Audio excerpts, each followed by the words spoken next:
guys. Today we are going to try to do part 3 of the movie collection, and I will try to go a little slower this time. I think on part 2, I think I started to rush because it was up to an hour and I had this large pile of movies, and I stupidly thought that I would be able to get them all in. We're not going to even try that today. What I have today is, it looks like mostly Blu-rays, and it's basically from where I left off to the end of that line of movies in my shelf. And behind that I have, I think, 2 more lines of movies, and then on the bottom shelf I have probably 2 or 3 that we have not looked at. So this series is the series that could keep on giving, realistically. So we're just going to take our time and go through, as many of these as I can in the amount of time that we spend on it. And then, whatever's left we'll look at next time. First off, and I know not many people liked this movie, we have Suicide Squad. I guess 3D, though I've never watched it in 3D. I noticed let's open this up. Apologies. I just noticed that the paper is kind of coming out the bottom and it's gotten smushed on something. So we're going to try to line this up in the case here. There we go. That looks like it's about as good as it's going to get. And this has the theatrical version and the extended cut. I don't even know which one I watched. I don't know. I think I just watched the regular one. Looks like the extended cut is only another 11 minutes. But yeah, I liked it okay. I didn't. Will Smith as Deadshot seemed a little off. I thought Harley and Diablo, the fire guy, they were the main pieces of this movie. Jared Leto's Joker just kind of exists. I kind of liked seeing him go crazy on the back of the chopper in the tuxedo, because that's a classic Joker trope. But other than that,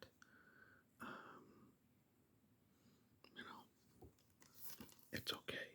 It's DC movies have always been hit or miss, unfortunately, and still are to this day.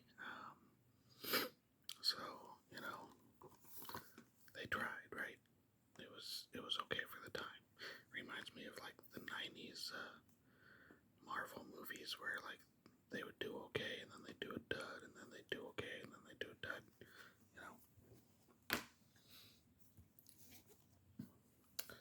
Next we have Daredevil, the complete first season. I got this because we didn't have Netflix for the longest time, and I didn't really envision myself having Netflix, and the Daredevil show had just started, so I wanted a way to be able to watch it. Still stupidly have not watched all of all of this. I think I saw the first couple episodes at my cousin's house, but I have never actually sat down and watched the Daredevil series. And of course now they've just started Daredevil Born Again, so I have quite the catching up to do. 702 minutes, so a lot of catching up to do, because I know there's, more than one season on Netflix just to get to Born Again. So, eventually I will get it's like eventually I'll have time to watch that, when the kids aren't bouncing off the walls.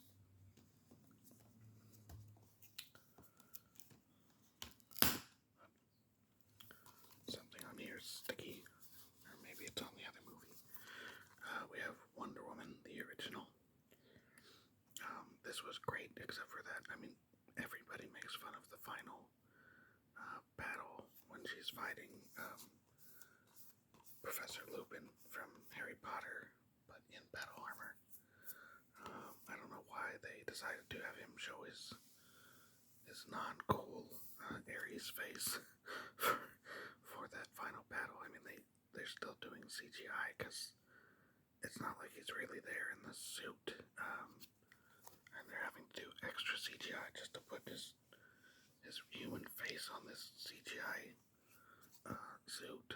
So I don't know what that was about, but this first film was great.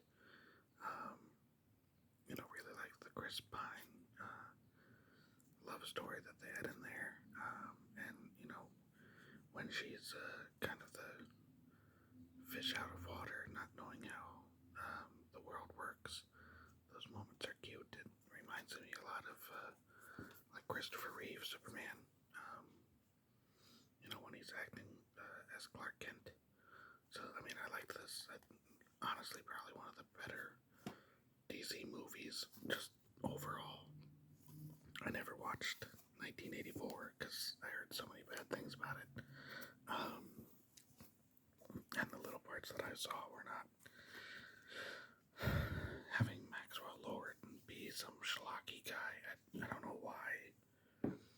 Especially in the DC movies, it's like they take the serious villains and make them schlocky, like, Lex Luthor being a real estate schlocky villain in the original Superman, and Maxwell Lord being some schlocky, 80s guy. I just don't like that. Let's see, this is True Grit. This is the remake by the Coen brothers with Jeff Bridges and Matt Damon. And this girl I know is now engaged to the Buffalo Bills quarterback, Josh Allen. She's grown up. This movie is older. He's not robbing the cradle. She is an adult now. This is from 2010, so she's 15 years older. Okay, it's okay. This is a really good movie. I had never seen the original True Grit, so I didn't know what to expect, or I had no expectations. But this version is really good if you've never seen it. I do like my westerns. I've always wanted a lever action rifle and a 6-shooter. If such things weren't so horribly expensive, but True Grit, it's very good. I would suggest that one. Let's see, next we have, this is Ultraman Orb and Ultraman Fight Orb. I bought these when I was on a Ultraman kick. I always liked Ultraman as a kid. They had a series on, was it like on Fox or UPN, for a time, and we had like some toys. We had an Ultraman toy. We had one of the giant monsters he would fight with like wings and like 4 arms. I still have that somewhere in the garage. So when Netflix had that new Ultraman series, I was honestly pretty expensive, or I was pretty excited. So I bought some of the Ultraman stuff they had on Amazon. This is like, basically like on level with the Power Rangers, but it's all in Japanese because they haven't, obviously, Ultraman not as big here. So I bought a few of these. I bought this one. I bought this Ultraman X, the movie, which has a whole bunch of different Ultramans. Some of these I have in figure form. Like I have this guy at work and this guy, I think. I guess this older lady, because she has cleavage. I should probably sit down and watch this one. Hey, look. Oh, subtitles in English. Okay. Oh, English dub. Okay, that's not bad. An hour and 12 minutes. So, no. Ultraman X. And I also picked up this one. Just a very Power Ranger vibe, right? This is Ultraman Orb, the series plus the movie. Oh, that's right. So this is Ultraman Orb Origins, and then Ultraman Orb the series. I don't know which comes first. Probably Ultraman Orb, right? And then you get the Origin. You know, I think I might have started watching this one and not known what's happening, and that might explain it. Maybe I should have watched Orb first and then Orb Origin.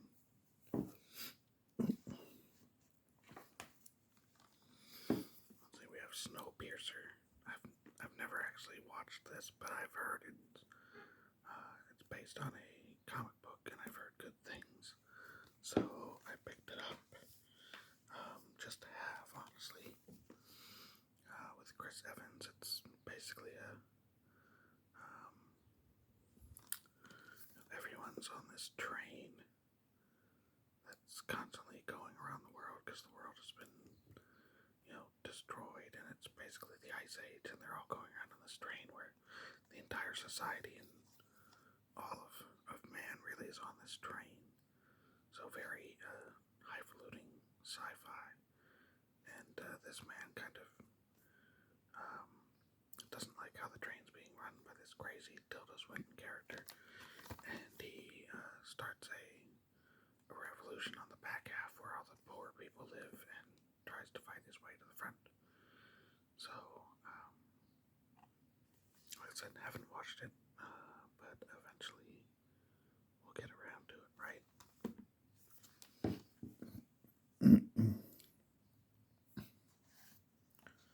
Let's see, and then we have Aquaman. I liked it. It was okay. I mean, it wasn't anything to write home about. I'm surprised it did as well as it did.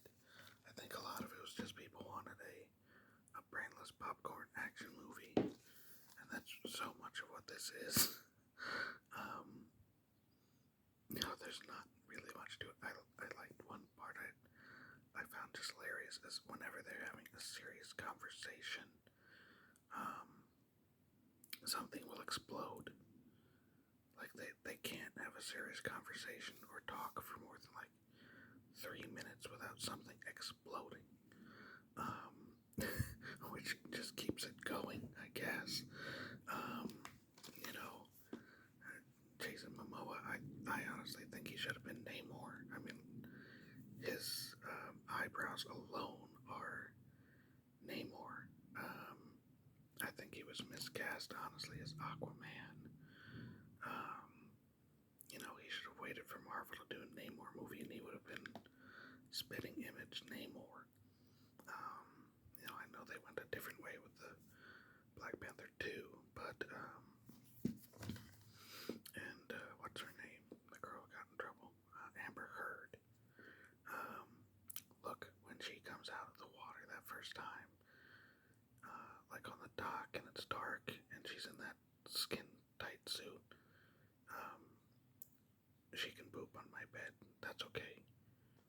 She looked drop dead gorgeous. Just, but damn. So, yeah. That's my thoughts on Aquaman.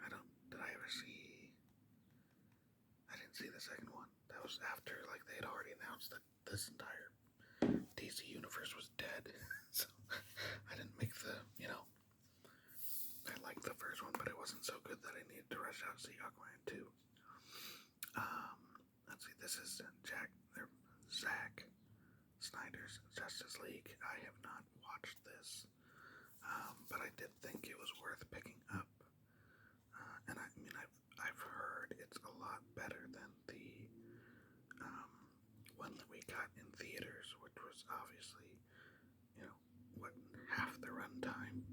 that was 2 hours, and this is freaking 4 hours long,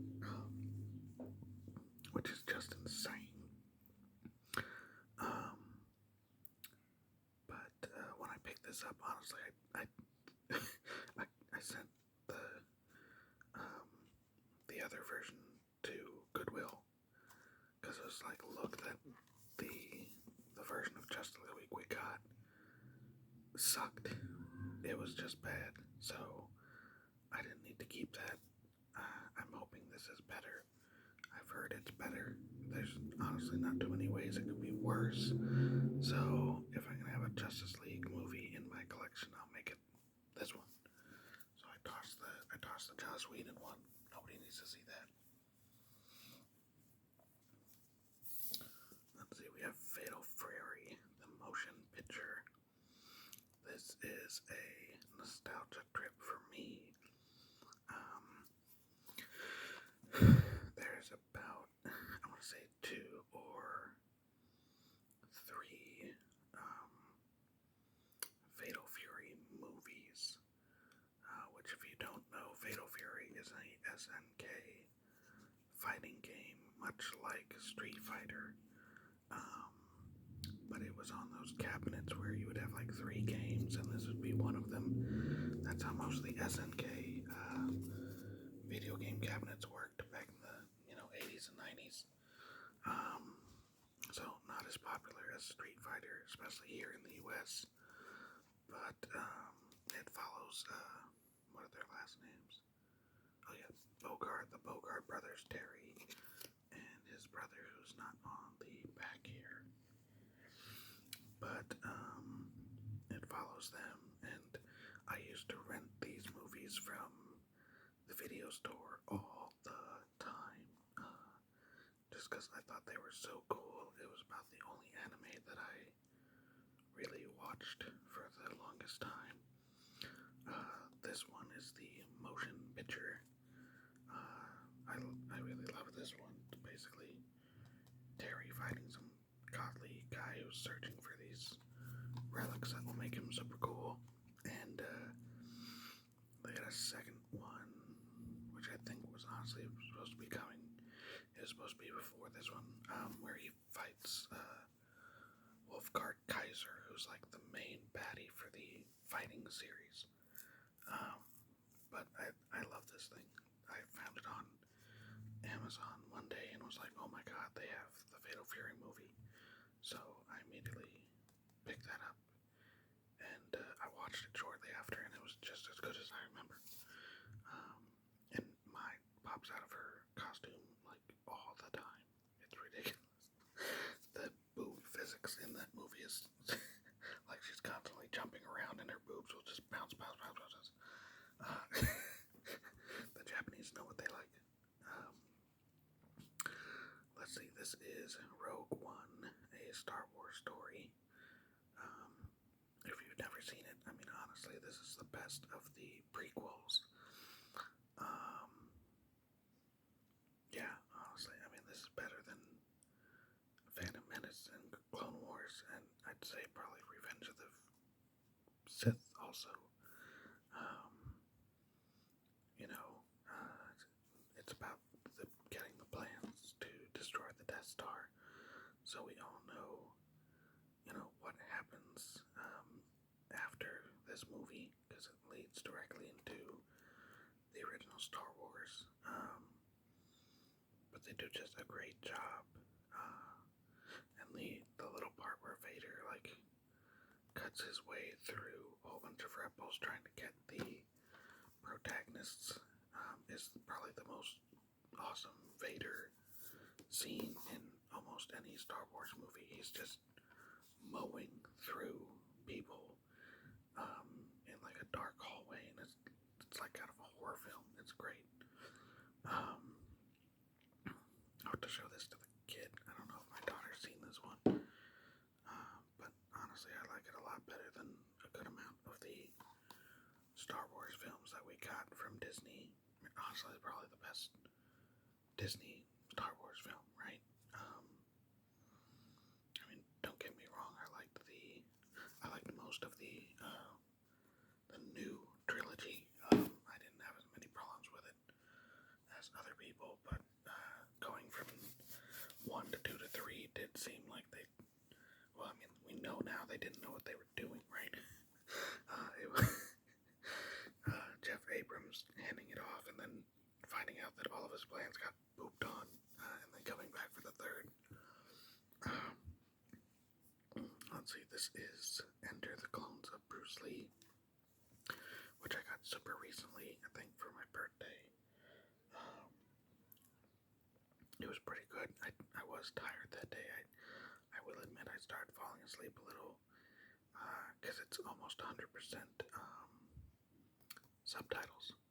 You know, they're basically interviewing these 3 Bruce Lee clones that kind of came to fame after Bruce Lee died, and when they start, you know, Bruce Lee and Bruce Lay and whatever their names were, all takes off on Bruce Lee. But it kind of goes over the Hong Kong movie factories and, you know, how these guys came to find themselves in these roles and, you know, what they thought about it. Interesting, but again, a lot of reading because it is mostly subtitles. There's only like 1 or 2 guys speaking in English. But it is a fun film if that's something you're interested in.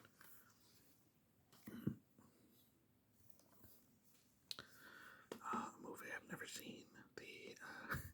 This is The Hobbit, The Desolation of Smaug. I love the Lord of the Rings trilogy. I have never sat through the Hobbit movies because they are not good.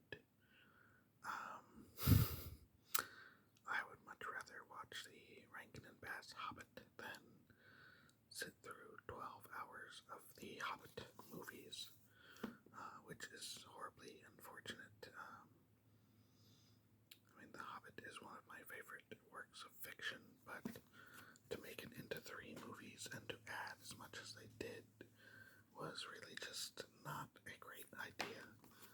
And, you know, I think to a large extent, I think Peter Jackson knows it was a bad idea. You know, whenever you see makings of, you can tell that he is just tired.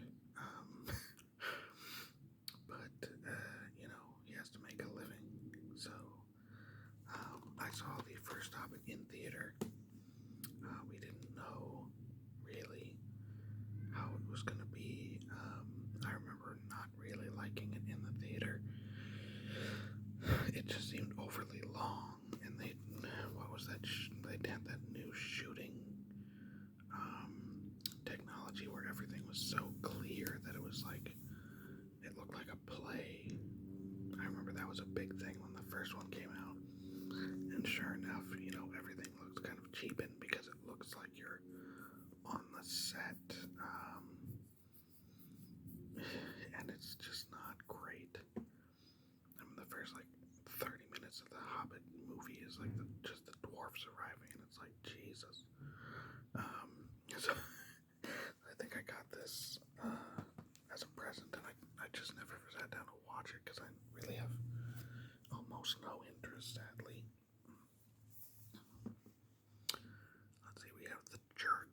This is a 80s classic. If you've never seen it, with Steve Martin and Bernadette Peters. She just passed away, right? I believe so.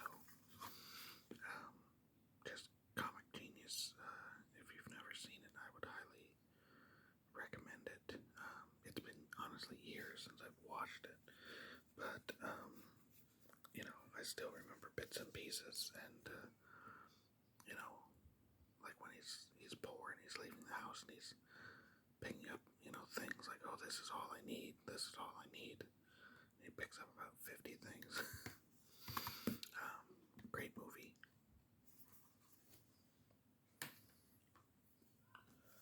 Let's see, we have the original Alien. I don't think I've ever seen Aliens with an S at the end. I'm not really a huge horror guy. this as the theatrical version and the director's cut, I guess. But I mean, this one's scary on its own, since you don't really see the alien as much, and he's always jumping out of the dark or bursting out of John Hurt's chest. This is the only one I really needed, I thought. And Yaphet Kotto and Sigourney Weaver and the rest of the cast in here.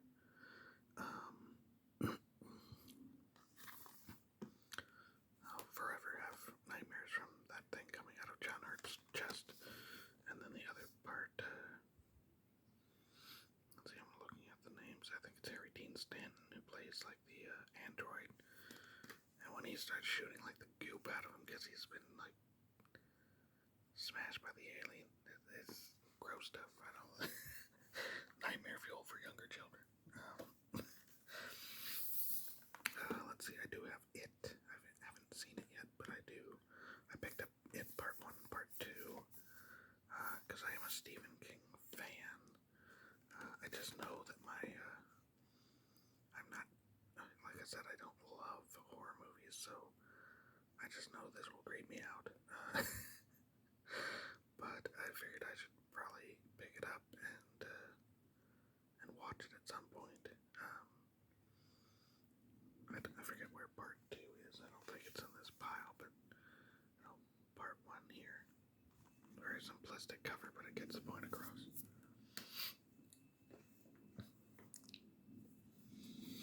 Let's see, we'll do these two at once. This is Doctor Who, the Tom Baker years, the complete third and seventh season. Tom Baker, I mean, I think if you're not a Doctor Who fan, at least until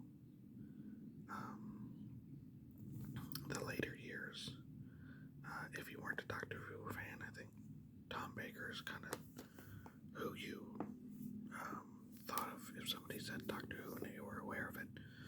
This guy with a kind of a fro and a long scarf. I think this is what most people think about.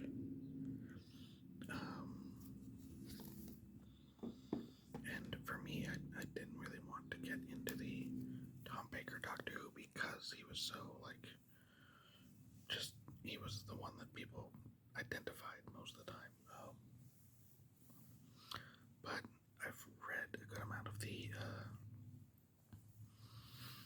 book versions of his episodes, and these were on sale, so I thought it might be worth. Oh, I farted. Worth picking up. And I've read some of these. Like this is I've read this one with the Autons that are killing people. I think I've read this one. I don't know if I've read any of these later ones. Let's see, it doesn't list the End of Year. Yeah, the Robots of Death. I've read that book, so I'll know what's going on there. And then let's see let's see.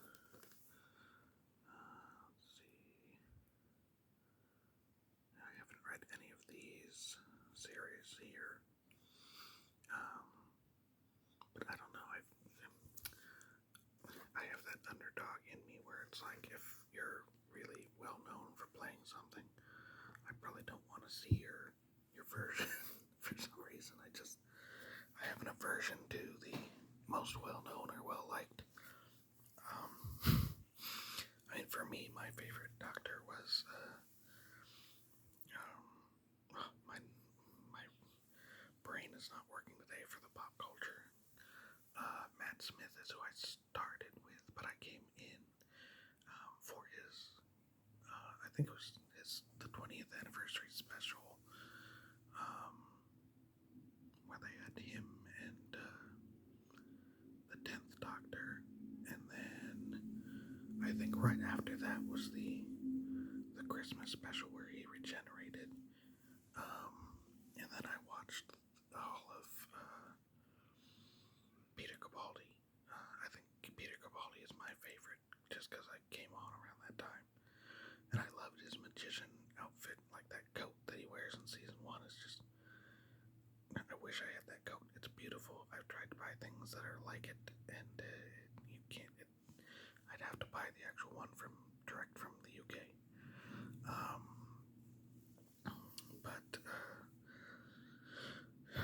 as far as classic Who, I haven't seen a lot of it, but knowing that the Fourth Doctor was the one that everybody had a connection to, I always kind of like the Third Doctor better because he's doing karate and he has that cool magician coat. Something about Doctor Who and the magician coat always gets me.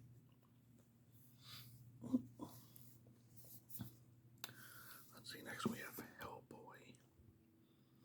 Now this is God, what year was it? This was the new one, 2019, with the guy from Stranger Things. Y'all will know his name. I never watched that show, so Harder, Hater, something like that. So this was the one. Code not available in 2021. Well, no one teaches that. This is the one that they went to theater with after, quite a few years after Mignola. And this is the ultra cool steelbook version, obviously. I went to see this in theater because I was just excited to get a new Hellboy film. I love the comic series. I love most of Mike Mignola's work, and I was excited to see what they did. And this steelbook is honestly cooler than the movie, unfortunately. They had a lot of good things. They tried to bring in a lot of the comic book lore, and they have a lot of moments that are straight from the comics over the years. But honestly, they probably shoehorned too much stuff in there, and the tone was weird. The first few seconds they say the F word,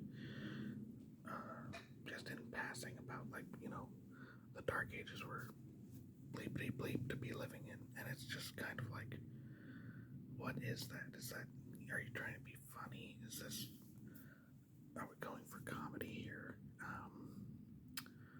Yeah, I don't know. Unfortunately, I don't think it did well at all. If I have time today, I'm hoping to watch the Hellboy Crooked Man, because that just popped up on Hulu.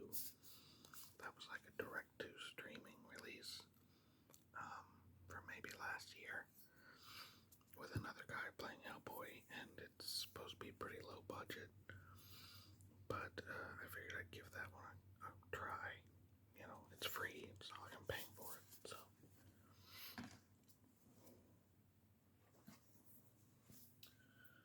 let's see. We have Hannibal season 3. I don't think I ever finished season 3. Season 1 and 2 are the best by far. Season 3 is basically where they do Red Dragon to an extent, and it gets a little bit over the top, more like the Hannibal movies. If you've never seen this show, it's basically a police procedural with Hugh Dancy playing Will from the Red Dragon movies, or show, or book, sorry.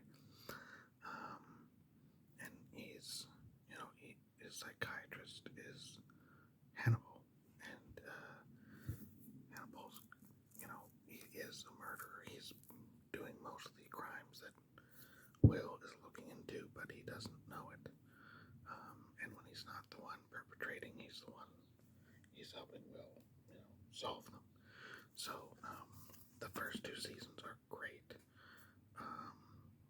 Towards the end of season 2 is when Will figures out that Hannibal is what he is, and, that leads into season 3, which is basically a retelling of the Red Dragon book.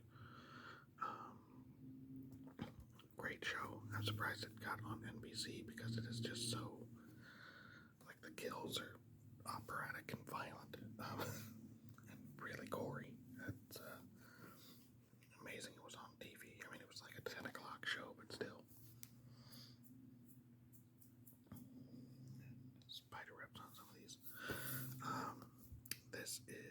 Doctor Who, The Doctors Revisited, which is basically like a 30-minute show on each of the Doctors up through Matt Smith, and it just goes over kind of why they were a interesting Doctor and what made them tick, and their companions, and it might go over a very specific famous storyline, things like that. So this is Doctors 5 through 8. 8 being the movie Doctor, Paul McGann. I like these. I do wish how these DVDs work is it's like one Doctor per DVD. So I initially saw these on BBC America TV. I think it was right before they announced Peter Capaldi, or maybe before the 20th anniversary. They're really interesting. I'd love to be able to watch them back to back, but what you get is, you get a DVD with the Paul McGann episode plus his movie, or you get a DVD with the episode on Sylvester McCoy plus one of his stories, or Peter Davidson, one of his stories. So it's very chopped up. You can't just sit there and watch, Doctor 5 through 8. You're constantly putting in a new disc, which is the sucky part. Oh, hey, I missed this one. We have Tom Baker, The Complete Season 1. This is a kind of a very, Tom Bakery outfit. This is the scarf everybody kind of associates with his Doctor. I've read Genesis of the Daleks. Have I read Revenge of the Cybermen? I don't know.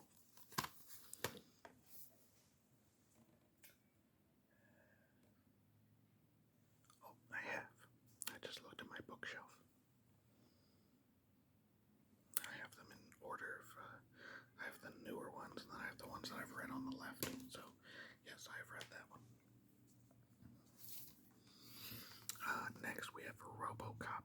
This is the remake from, gosh, what year did this come out? Like 2018 or so, 2014. Sheesh. This is starring Joel Kinnaman. I think it's the guy from Suicide Squad, the one that plays their military liaison. And you have Gary Oldman and Michael Keaton in smaller parts, Samuel Jackson in a smaller part. But I saw this in theaters. I was very excited for RoboCop. Obviously it's nowhere near the original. It's fun for what it is. It's a remake. They do some things differently, but if they had just done the original movie with new special effects, I think it might have been better. He's a cool looking, RoboCop's always cool looking, but I do wish it was a little bit more like the original. He even has like a more original looking suit at one point, but then they put him in the sleek black.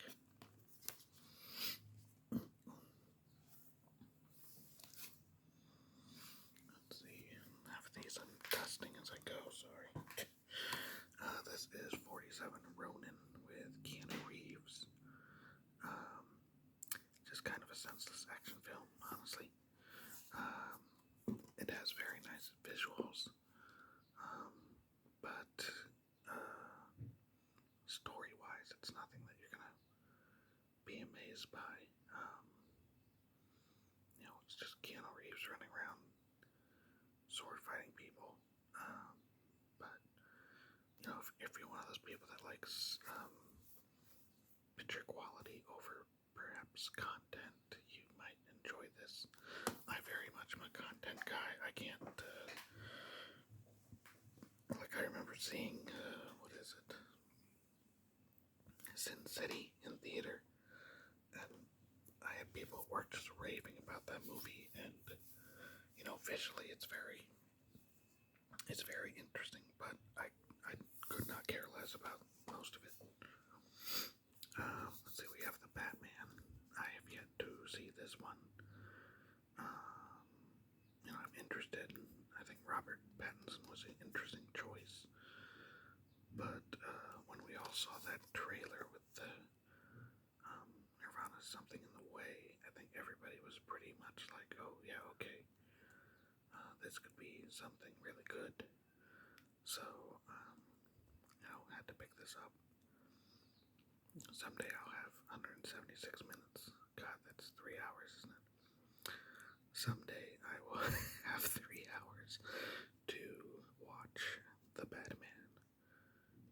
Hopefully before the second installment comes out. Plus, I really liked this, hot rod chopper Batmobile. It's very much like a Challenger. And I had a Challenger for a long time, so I have, a Hot Wheels version of that Batmobile, even though I haven't seen the movie. Let's see, we have No Time to Die. The final Daniel Craig James Bond film. I haven't watched this one yet. I mean, I know that it's his final, and it does seem like they have him bite the bullet. Daniel Craig was honestly probably one of my favorite, if not my favorite, Bonds. Sean Connery is always great. When I was growing up, it was Pierce Brosnan, and GoldenEye is an entertaining film, but everything after that was way too tongue-in-cheek. And when Casino Royale came out, I saw that in theater, and you have no idea what a fresh, breath of fresh air that was. If you had lived through, if you're my age, you started with Sean Connery, then you had Roger Moore just hamming it up. I hated Roger Moore. Then you had, skipping George Lazenby because nobody watches that. Then you had, Timothy Dalton, who was, nobody really liked those films. They were too much like 80s action films. And then you had Pierce Brosnan, who I think he brought it back to what it should be, where he's like a secret agent and he's more suave. But then they went so off the rails with those later films that it was hard to watch. So I think Daniel Craig's movies, Quantum of Solace was not good because it was during the writer's strike. I was not a huge fan of Spectre. I think it's like every other Daniel Craig film is stupendous. Casino Royale, honestly, probably the best one. I'll watch that on TV anytime. And then Skyfall, those two are just sensational. So, at some point I'll watch this one. Hopefully it lives up to the, it's every other. So hopefully after Spectre, this is, top notch. Let's see, this is Prometheus, the Alien, prequel, I guess. I've heard interesting things, so I picked this up. This is one of those, things you find in the Walmart $5 bin, and, maybe you've heard about it, so you pick it up. That's very much what Prometheus is for me. Directed by Ridley Scott. Obviously I haven't watched it yet, but, interested to see what it is. No, Idris Elba is in here. I knew Michael Fassbender was in here.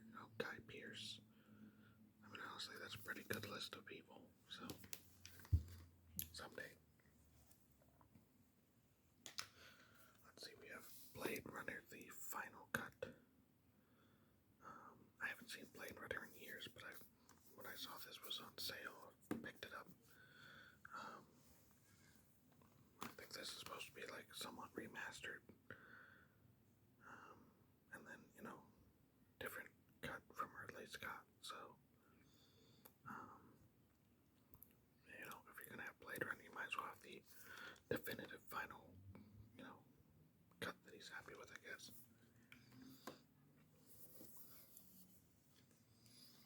Let's see, I've got Godzilla. This is that one that had, Elizabeth Olsen and, or one of the Olsens. Is it Elizabeth? Yes, it is. That was a guess. And Aaron Taylor Johnson. This is that American one that kind of started off the new monster movies, with Kong, Skull Island, and then Godzilla versus Kong. I heard okay things, and I've always been a Godzilla fan. As always, it's always too little Godzilla and too much humans. But I picked this one up before all those, like the new Godzilla 1 from Japan. That one's supposed to be, the one to watch. But, I picked this up in the clearance bin. Let's see, we have Conan the Barbarian. I haven't sat down to watch this one yet, running theme. But this is Jason Momoa as Conan, which, physically, he's there. I haven't heard that it's great. I haven't heard that it's even good, but I am a huge Conan fan, so I thought, this is one of those films that I could see just disappearing off of, you're not going to be able to find it unless you own it type of thing, so I picked it up. I've heard this is early in Jason Momoa's career, so he's not great acting-wise either, but, at the same time, it's a Conan film, so, give it a try,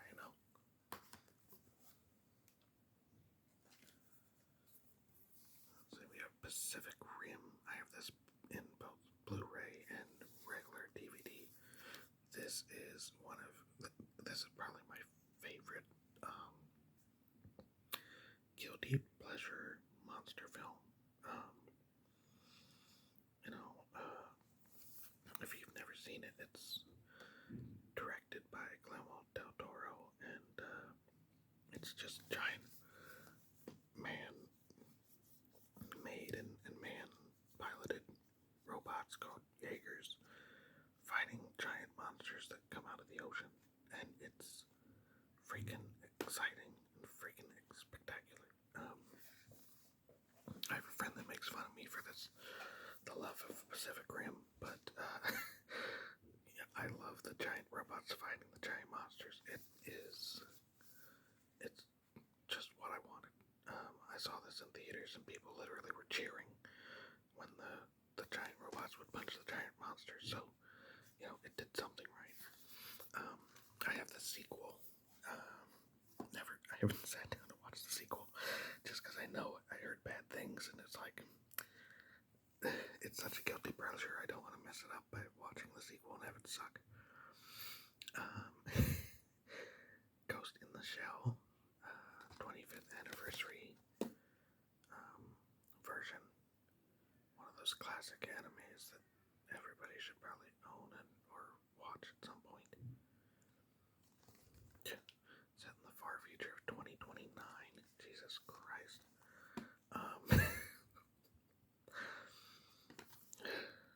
Right. Here we are. Ready Player One. Another one I haven't watched, but, Steven Spielberg plus all of these licenses. Kinda had to pick it up when I saw it on sale. I've heard the book is, I don't know, like 50-50. I've heard good things, I've heard bad things about the book. Some people seem to think it's not very well written, than others, just love it. We have Black Adam. I'm a huge Justice Society fan, so having Atom Smasher Dogman in a movie, that excites me, but then, obviously this also killed the DC universe. So, I don't know what to say about it. And then, God, who is she supposed to be?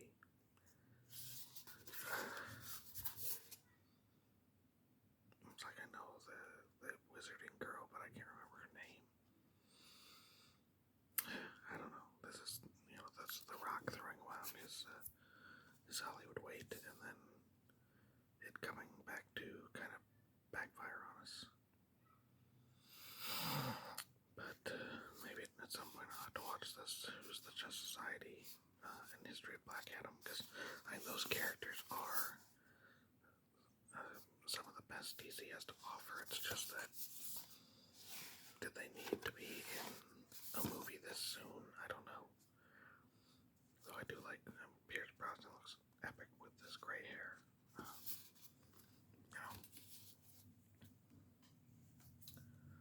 Let's see, we have Shazam.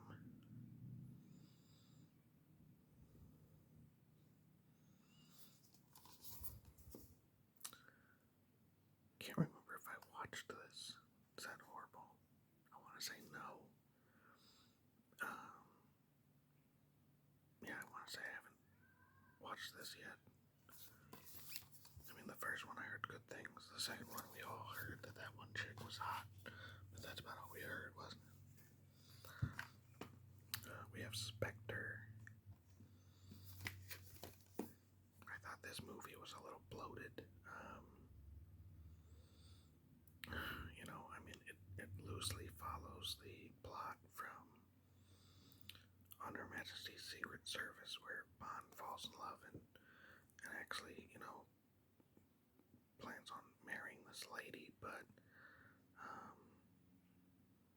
I don't know, it seemed to me like some of the action scenes kind of took up too much time, and then the movie just felt a little bloated to me. At the same time, you're following Skyfall, which was just, honestly one of the best James Bond movies ever, so, those action scenes they put together, like when he's running around through the Day of the Dead stuff, I mean, those are great, but at the same time, if the story doesn't live up to it, here's the original Joker. I don't think anybody's buying Folie à Deux, but again, one of those DC films that I bought because I heard great things but never got around to seeing. It's sad that I've seen, Suicide Squad and the bad version of Justice League, but I haven't had time to watch these better ones. Here's It Chapter 2. This is just a really cool looking cover with the blood red, face paint from Pennywise coming down and informing these kids. I remember seeing the trailer to this, and they had that old lady who, I think Pennywise is like pretending to be the old lady, and he's talking to, let me see, I'm trying to, Bryce Howard's character, right?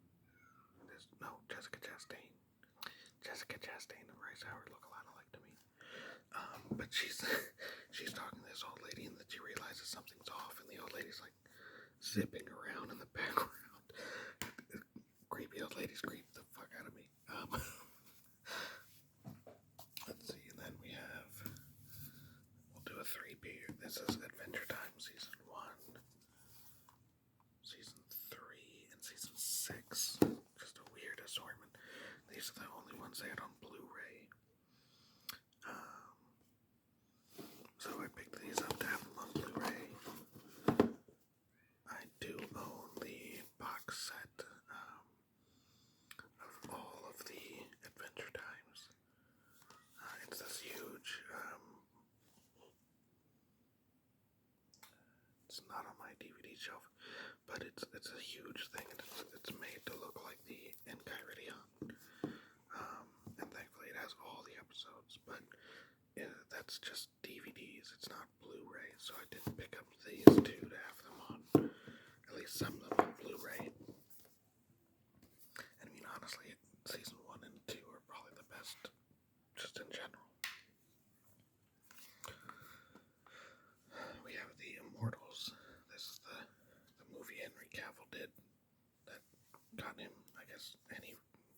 honestly, it's the first movie I remember seeing him in.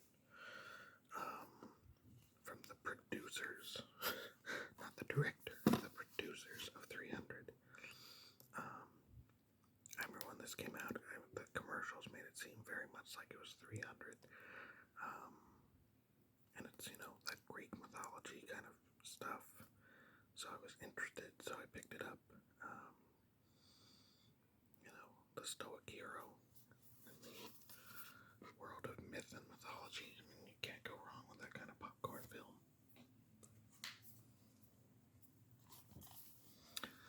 This is a long title. This is The Assassination of Jesse James by the coward Robert Ford.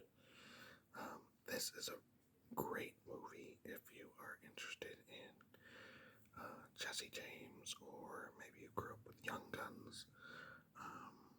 It's just a really great Western with Brad Pitt playing the quintessential Jesse James and Casey Affleck as Robert Ford. And you kind of see, Ford's character, meeting Jesse James, getting hooked up with his gang, and then continuing this almost stalkerish relationship with Jesse until he finally shoots him. And then it follows Robert Ford after to when, kind of the limelight that he received from being the assassin of Jesse James, and him ultimately finding, being murdered himself. Great film. Love Never Dies. I just keep this because I know if I got rid of it, I'd never be able to find it again. But this is not good. This is the sequel to The Phantom of the Opera, and it's just, God, it's just so bad. Everything you loved about Phantom of the Opera is basically destroyed in 2 hours. We bought this because we're huge Phantom fans, and then we watched it with our cousins who've seen the stage play in the movie with us, and we were all like, "Oh man, that was horrible." The songs aren't great. The plot is pretty bad. It's just all bad. Don't watch it, kids. If you love Phantom, just leave it at that.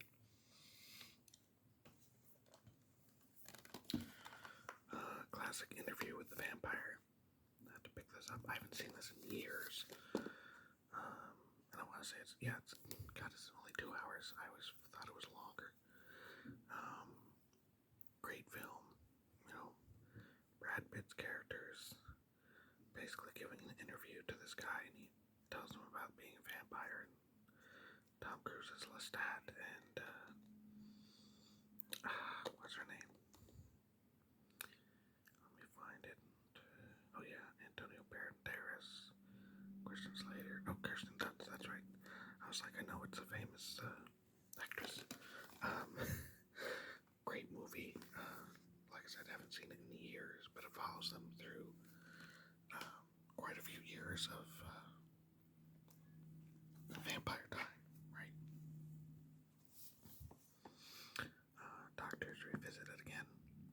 This is Doctors 1 through 4. So the original William Hartnell, Patrick Troughton, John Pertwee, and then Tom Baker. It looks like a young mofo in comparison to these guys, but now Tom Baker's pushing 100. Again, I really like watching the 30-minute pieces of these. It just sucks because you have to switch out the damn, DVD every time you want to watch the Doctor Revisited part and not the entire serial.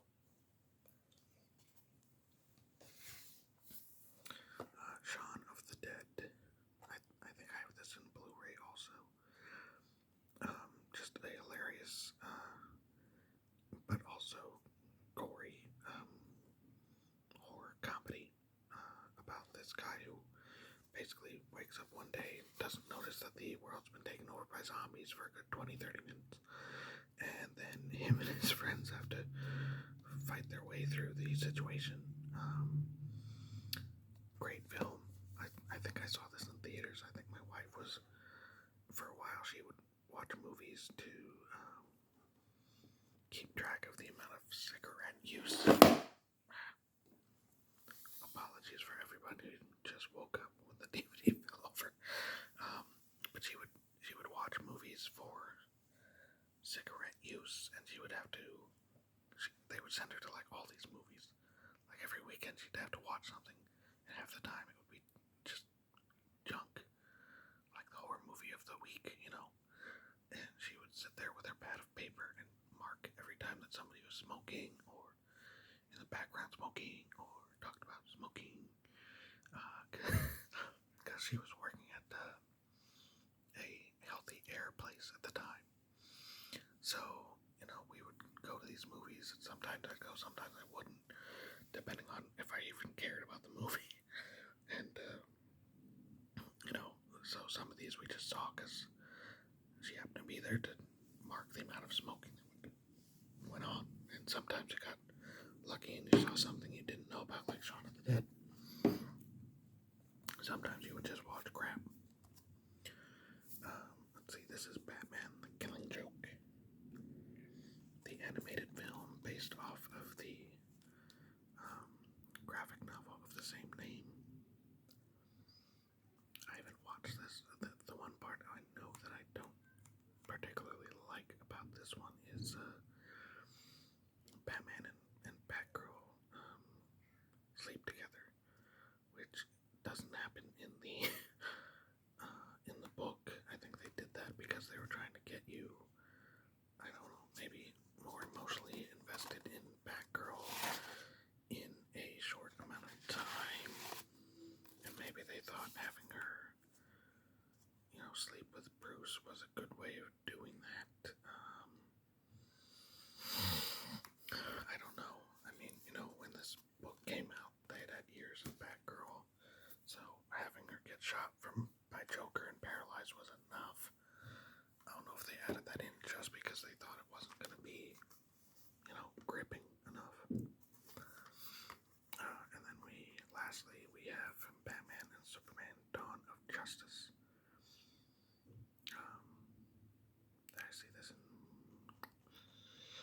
Did I see this in the theater? Gosh, I want to say yes. I don't think I've sat down for this Ultimate Edition with 30 more minutes. But I mean, I liked it okay in the theater. You know, we all loved Ben Affleck's Batman. You know, just the scene in the warehouse where he's beating the monkey crap out of people. But, you know, it wasn't as good as Man of Steel, I'll say that much. And it just felt rushed, having, you know, everybody come together, and then you see Batman seeing all of the other, you know, all the superheroes that Lex has kept track of. You know, you see Aquaman and Flash, and, you know, those little bits where he's on the LexCorp computer. It just felt so rushed, and honestly, Jesse Eisenberg, this should have never happened, okay? This was a stupid idea. And I mean, I know that Lex had hair in the comics for a while. He even had red hair. He even had long red hair. Was he a doofus? No. So that's where we went horribly wrong. I understand trying to make him a smart, like, you know, Zack Snyder always says he was aiming for, like, you know, make him like one of the new tech guy billionaires. But, like, can we get a Lex Luthor who's just Batman, you know, Superman, the animated series Luthor, where he's smart, he's cold, he's businesslike. I mean, I have hopes for the new Superman. The guy who's playing Lex, I forget his name. He was Beast in the X-Men First Class movies, and I mean, it looks like they're trying. he does honestly look younger than I would like. I'd like Lex to be more of an established, older, um, you know, 40s guy.